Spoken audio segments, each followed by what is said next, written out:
I'm choosing him. But if it doesn't work out in a few months, we can talk, she said, expecting me to wait. I deleted her number that night. 3 months later, she showed up at my apartment crying. He'd dumped her. I answered the door with my new girlfriend behind me. Hey viewers, before we move on to the video, please make sure to subscribe to the channel and hit the like button if you want to see more stories like this. Thanks. The last normal sound I remember was the kettle whistling. It was a Tuesday. I was making her tea, the way she liked it. Honey, no milk, because she'd had a long day. The steam fogged the window over our sink, blurring the city lights into golden smears. Our apartment. For 2 years, it had been a sanctuary. Now, it just felt like a set waiting for the scene to start. I'd felt the distance growing for weeks, a slow leak in a tire. Sarah had become a ghost in her own life, smiling at me through a pane of glass. Her phone, once left casually on the couch, now lived in her clenched fist or screened down on her thigh. The laughter that used to echo in our tiny kitchen had been replaced by the tense tap-tap-tap of her thumbs on glass. I carried the mug into the living room. She was curled on the far end of the sofa, legs tucked under her, staring at her phone with an intensity usually reserved for solving a crisis. A faint smile touched her lips. It vanished when she saw me. Thanks, she said, taking the mug without looking at me. Her thumb continued to scroll. Bad day? I asked, sitting in the armchair opposite, not next to her. A new habit. No, just long. She finally put the phone down, but placed it face down on the cushion beside her. A fortress wall. You? It was okay. The Henderson project got the green light. That's great, she said, her voice a flat, practiced line. Her eyes drifted back to the silent black rectangle of her phone. The silence wasn't peaceful. It was heavy, loaded. It was the silence of something rotting. I took a breath. The plan had been to ease into it, to ask gentle questions. But the weight of it all, the silent dinners, the canceled plans, the way she flinched last week when I went to kiss her goodnight, it cracked something open in me. Who's Leo? The question hung in the air, simple and brutal. Her head snapped up. The color drained from her face, then flooded back in 2 bright, guilty spots on her cheeks. It was all the confirmation I needed. I'd seen the name last week, a notification that flashed on her locked screen as she showered. Leo. Can't stop thinking about last night, winking face. I told myself it was a friend from work, a joke. But my gut, that quiet, loyal dog I'd been ignoring, knew. What? She breathed, but it was weak. A reflex. Leo. Your coworker. The one you've been texting until 2 a.m. The one you had late work drinks with last Thursday. Who is he to you, Sarah? She didn't try to deny it. Instead, a strange relief seemed to wash over her, mixed with a defensive anger. She drew her knees up to her chest, wrapping her arms around them. Not a posture of sadness, but of fortification. He's a friend. He gets me. Gets you. I repeated the words, letting their hollow echo fill the space. And I don't. It's not that you don't, she said, her voice gaining a rehearsed momentum. It's just with you, it's all so planned. So safe. We have our routines, our little life. Leo is spontaneous. He sees the world differently. He makes me feel alive. Each word was a polished stone she'd been collecting, turning over in her mind. They tumbled out, clinical and cruel. Alive, I said. The word tasted like ash. I thought of holding her hair back while she was sick with food poisoning. Of driving across town at 3 a.m. to pick her up when her car broke down. Of the quiet, steadfast living we'd done together. That wasn't alive to her. It was boring. I love you, she said, and it was the worst thing she could have said. But I'm not in love with you anymore. It's like, you're my best friend. And Leo, he's a spark. I need that spark. I just looked at her. I didn't cry. I didn't raise my voice. I just sat in the wreckage of our life and listened to her narrate the tour. The calm that settled over me was glacial. She mistook my silence for acquiescence, for the passive acceptance she'd just accused me of. Her posture softened slightly. She uncurled herself and leaned forward, her voice dropping into a confidential, almost tender tone. This was the real performance. Look, she said, reaching out to place her hand on my knee. I didn't pull away. I just looked at her hand, this familiar thing that now felt like a stranger's. I'm choosing him. I have to see where this goes. It feels important. She paused, searching my face for the devastation she expected. Finding only stillness, she continued, her words weaving the ultimate insult. But he's unpredictable. You know? It might not work out. He's not stable like you are. She said stable like it was a disease. So I just need some time. A few months. If it doesn't work out with him, we can talk. Okay. She squeezed my knee, a parody of comfort. A promise of future scraps from her table. Just don't hate me. Don't close any doors. Can you do that for me? The full, breathtaking audacity of it crashed over me. I wasn't a person to her. I was a pension plan. A reliable, boring fund she could cash in if her risky investment tanked. She had chosen to leave, but she demanded I hold my breath, my life, in suspension until she decided if her choice was worthy. The loyalty, the comfort, the safety she derided. She wanted to keep it on retainer. My heart didn't break in that moment. It turned to something else. Something cold and hard and clear. The love I'd felt didn't vanish. It was instantly fossilized, a relic of a man I no longer was. I slowly, deliberately, lifted her hand from my knee and placed it back in her own lap. The contact felt toxic. I looked into her eyes, and I saw no malice, just a profound, unshakable entitlement. That was worse. I understand, I said, my voice quiet, flat, and utterly final. The confusion that flickered in her eyes was the first satisfying thing I'd felt in weeks. She was prepared for tears, for yelling, for begging. She was prepared for a messy, emotional scene that would validate her choice. See, he's so dramatic, so needy. She was not prepared for a quiet man looking at her like she was a complicated problem he had just solved. She was not prepared to be understood and dismissed in the same breath. She opened her mouth, perhaps to clarify, to explain more, to ensure her safety net was securely fastened. But I was already gone. She left an hour later. She packed a hastily filled suitcase, her movements jerky and nervous, waiting for the other shoe to drop. It never did. I sat in the same armchair, watching her with the detached curiosity of a naturalist observing a strange creature. When the suitcase zipper screeched in the quiet, she finally broke. "Aren't you going to say anything?" Her voice was sharp, frayed at the edges. I looked at her, at the suitcase, at the door. "Drive safe." The slam of the door was her final word. The apartment didn't feel empty then. It felt still, cleansed of a terrible, humming tension I'd grown so used to I'd forgotten it was there. I didn't move for a long time. I listened to the silence. Then, I got up and began. I started in the bathroom. Her side of the counter. A hairdryer, 3 kinds of moisturizer, a ceramic jar full of bobby pins and elastics. I placed them neatly into a cardboard box I'd broken down from the recycling. I didn't smell her shampoo on the bottles. I just saw objects that needed relocating. From the shower caddy, I removed her floral-scented scrub and a razor with a pink handle. I wiped down the now empty spaces. I moved to the bedroom. My hands were steady. From the closet, I took the dresses she'd left, the sweaters she'd deemed off-season. I folded them with a precision I didn't know I possessed, creating sharp, orderly rectangles of fabric. I emptied her nightstand drawer, a half-read novel, a charging cable, a bottle of melatonin, a packet of tissues. The impersonal detritus of a shared life. The living room was next.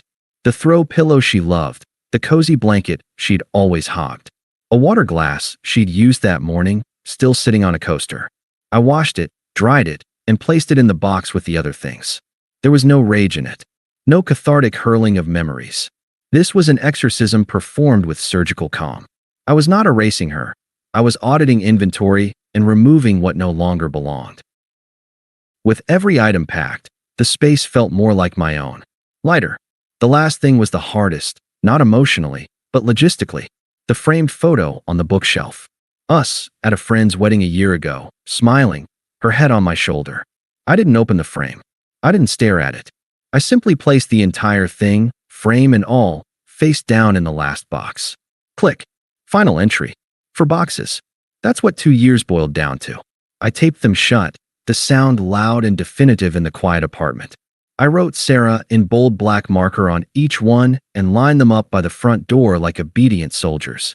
Then, and only then, I took out my phone. I navigated to her contact. A picture of her laughing, sunlight in her hair. I felt nothing. I hit edit. I deleted the number. I deleted the photo. I saved the contact as just Sarah, a blank, generic entry.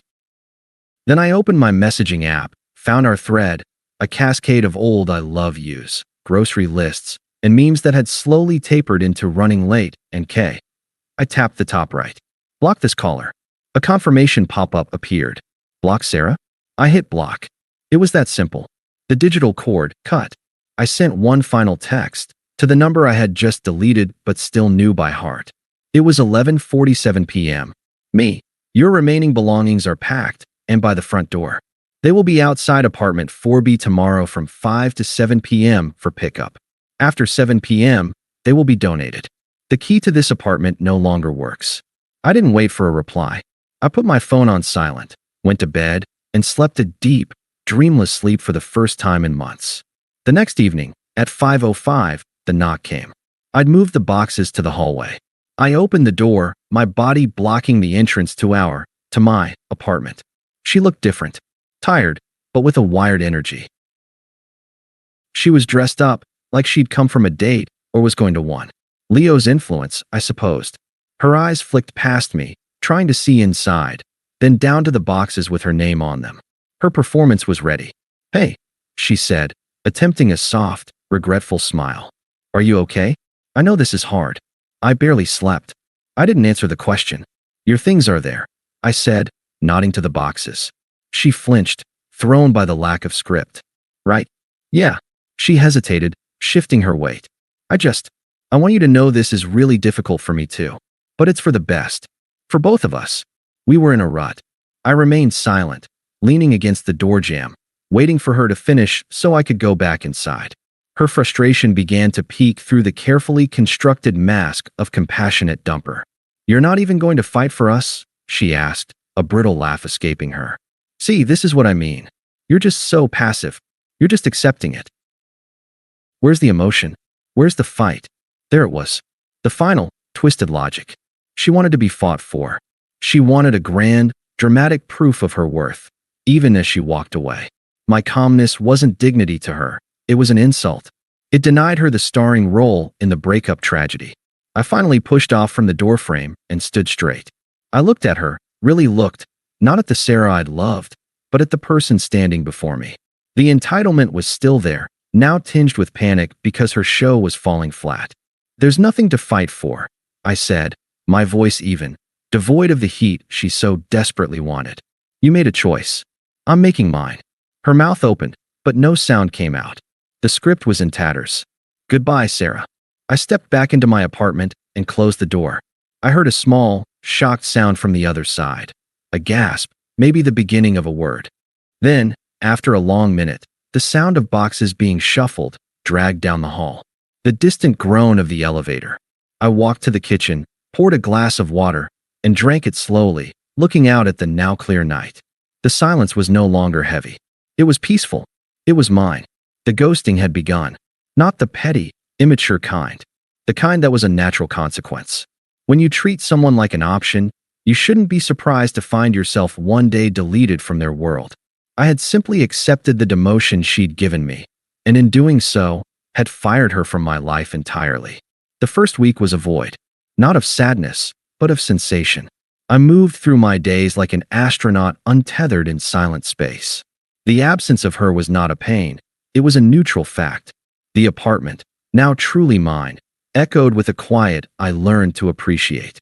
I ate when I was hungry, slept through the night, and left a mug in the sink without a twinge of guilt. I didn't look for her.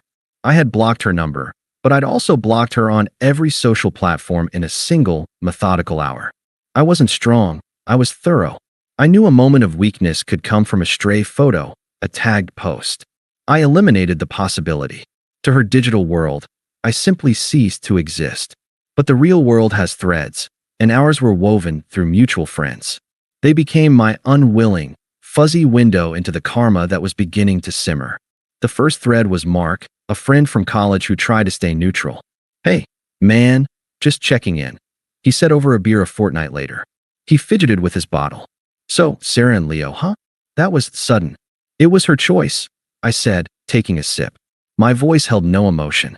It was a weather report. "Yeah, she's really excited. Says he's electric." Mark made air quotes, his face uneasy. They're already talking about a weekend trip to the coast. Good for her, I said, and I meant it. The farther and faster she ran, the better. Mark looked at me, searching for bitterness, for a crack. He found only calm terrain. You're taking this really well. There's nothing to take, I said. It's done. The next thread was Qley, who was closer to Sarah and whose loyalty was thinner. Her update came a month in, via a text that vibrated with gossipy unease. Qley, okay so? Coast trip got canceled. Leo apparently double-booked with friends from out of town. Sarah was pissed. Called him unreliable. I swear she used the word flaky. I didn't reply. The text was information, not an opening. I deleted it. My own life was slowly filling the space she'd vacated. I joined a climbing gym, finding a grim satisfaction in the purely physical struggle. I buried myself in the Henderson Project, delivering work that was sharper, more creative, without the constant drain of someone else's emotional static. I reconnected with friends I'd gently neglected, the ones who asked about me, not about us. I was rebuilding a man, piece by piece, and the blueprint was my own. The second month, the threads grew darker. I ran into Priya, a former co-worker of Sarah's, at the supermarket. Her eyes widened with pity when she saw me. Oh, hi. God, I heard about everything. How are you holding up? I'm well, thanks. How's the new job? She blinked, thrown by the normalcy. It's good. I'm good. She leaned in, her voice dropping. Listen, between us. Sarah's not. She came by the old office last week for lunch. Looked exhausted. Said Leo is a lot. Threw a tantrum at a nice restaurant because the wine wasn't to his liking. She spent the whole lunch comparing him to you, saying how you'd never make a scene. Priya shook her head. It was uncomfortable. A strange, quiet feeling bloomed in my chest. It wasn't schadenfreude. It was validation. The universe was simply proving a theorem I'd already solved.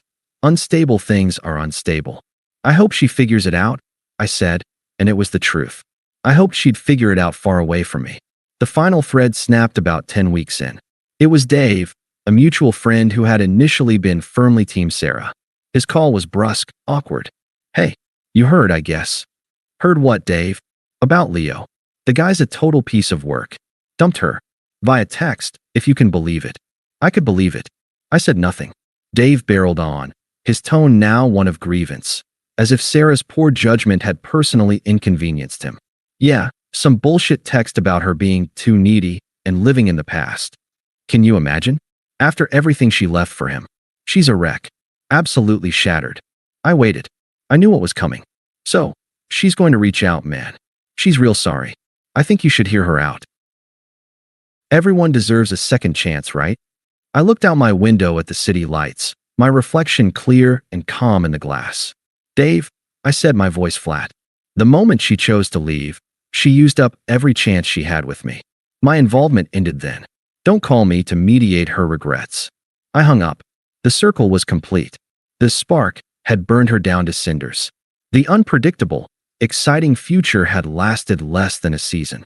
And now, the safety net she'd so arrogantly assumed would be there was about to get a very firm answer. The outreach began as I knew it would. First, a text from an unknown number the day after Dave's call. Unknown. Hey, it's Sarah. I heard you moved. Hope you're okay. Can we talk? I stared at the number. No apology. No acknowledgement of the nuclear bomb she'd dropped. Just a casual hey, as if 3 months of silence and a different man were a minor misunderstanding.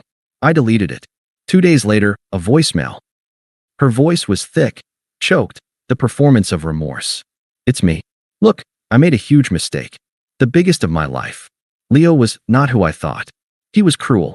What you and I had was real. It was safe, and I was too stupid to see that safe is everything. Please call me. I need to hear your voice. I saved the voicemail, not out of sentiment, but as a digital trophy. A perfect, preserved specimen of hypocrisy. I did not call. Then, the flying monkeys. Her sister, Melissa, whose number I still had. James. It's Mel. Her tone was imperious, the family entitlement clearly genetic. Sarah's really hurting. That asshole did a number on her. The least you could do is hear her out. Be the bigger person. Be a man about it. I felt a flicker of cold amusement. Melissa, I said, my voice polite and impenetrable. My responsibility to Sarah ended the moment she chose to leave. I am not her emotional support option. Do not contact me again. I ended the call and blocked her number 2. The fortress was sealed, but entitlement doesn't respect walls. It believes doors should always open for it. It was a Tuesday night, almost poetically mirroring the night it had begun. Rain sheeted down my living room window. I was in the kitchen, the air rich with the smell of garlic and red wine. Maya stood beside me, stirring a simmering pan of bolognese. She was telling a story about a difficult client, her hands animated, her eyes rolling with affectionate exasperation. We'd been dating for 6 weeks. It was easy. It was light. She was a warm, steady presence who asked for nothing but companionship and gave the same freely. The knock on the door was intrusive, out of sync with the soft jazz and the rain. "You expecting someone?" Maya asked, glancing at the time. "No," I said, drying my hands. A cold certainty settled in my gut. I walked to the door and opened it. There she stood. Sarah. Drenched, her hair plastered to her skull, mascara bleeding down her cheeks in black trails. She looked smaller, deflated, a waterlogged version of the woman who'd left. Her eyes, wide and desperate, locked onto mine. "You didn't answer any of my..." She began, her voice a shaky ruin. "Sarah," I said, my tone neutral, my body firmly blocking the doorway. "What are you doing here? I need to talk to you. Please." The please was a ragged sob. I was so stupid. So stupid. Leo, he used me. He said awful things. Everything you were, he wasn't. You were kind. You were steady. I see it now. I see everything now. I want to fix this. I want to come home." Her eyes darted past me, trying to peer into the warm, lit apartment, searching for the familiar landscape of her backup plan. From the kitchen, Maya's voice called out, warm, curious, utterly unaware of the earthquake at the door. "Babe, everything okay? The sauce is almost ready to plate." The effect was instantaneous. Sarah's face, already pale, went bone white. Her jaw went slack. Her desperate, pleading expression froze, then shattered into pure, unvarnished shock. It was the look of someone who'd read the last page of a book only to find the story had been rewritten. I didn't turn. I kept my eyes on Sarah, watching the realization detonate in her mind. The safety net was not just gone, it was now holding someone else. I allowed a faint, unreadable smile to touch my lips. It held no warmth, no malice. It was simply the expression of a man stating an obvious fact. "It's fine, Maya," I called back, my voice calm and even. "Just someone from my past who got lost." I looked at Sarah, at the crumbling ruins of her arrogance and her plan. The rain dripped from her jacket onto my welcome mat. "You were right, Sarah," I said, my voice quiet, final, and utterly clear. "It didn't work out with him." I paused, letting the full, horrific irony of the moment sink into her. Her eyes welled with new, different tears, tears of understanding, of utter defeat. "But you were wrong about everything else," I continued. "We have nothing to talk about." My life moved on. I took a slight step back, my hand on the door. "I suggest you do the same." I closed the door. The soft, definitive click of the latch was the period at the end of the sentence. I stood there for a second listening. I heard a choked sound, a muffled sob, and then the slow, shuffling footsteps retreating down the hall. I turned. Maya was leaning against the kitchen doorway, a gentle question in her eyes. "Everything all right?" I walked to her, the scent of garlic and herbs and her perfume enveloping me. I put my hands on her waist and kissed her forehead. "Just a ghost," I said, and for the first time that night, my voice was warm, infused with a present and tangible love. "Now, about that sauce, it smells incredible." She smiled, the question fading, trust replacing it. "It is. You're gonna love it." As I helped her plate the food, I felt it, a profound, quiet lightness. No anger, no lingering pain, not even pity. Just the serene, unshakable knowledge that the past was finally, completely, just that. The ghost had come calling, and finding no one home, had simply faded away for good. Thanks for watching. Make sure to subscribe to the channel and hit the like button. What do you think about this story? Share it in the comments.